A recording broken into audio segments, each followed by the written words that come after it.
Huh? Huh?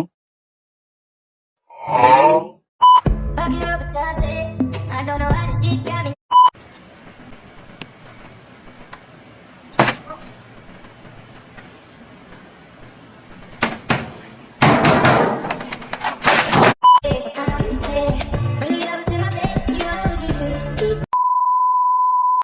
Assalamualaikum warahmatullahi wabarakatuh. Saya Resi Tasya Cecilia, NPM 221302102129 dari kelas 3A7 Manajemen.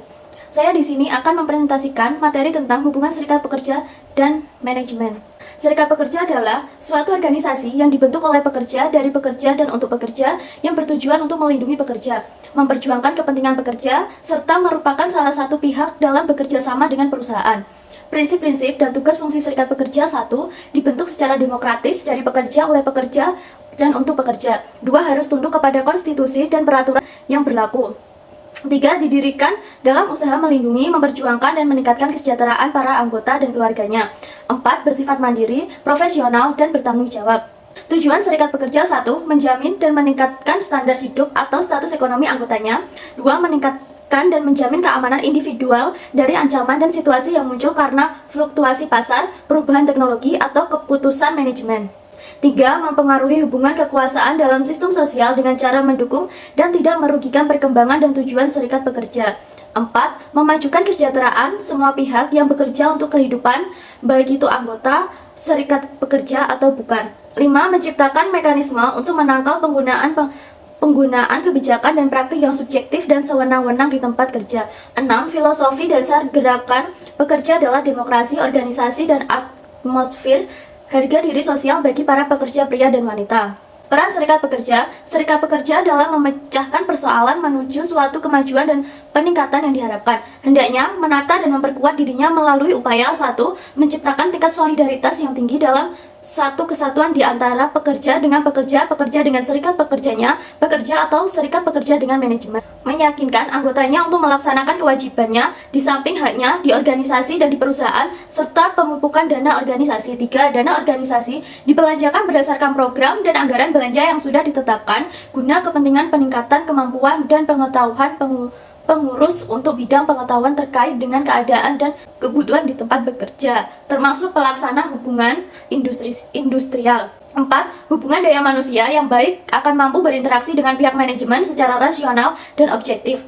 Hubungan manajemen dengan serikat pekerja yaitu: 1. Menformalkan hubungan antara karyawan. 2. Adanya perlakuan yang sama antara karyawan yang bergabung dalam serikat pekerja.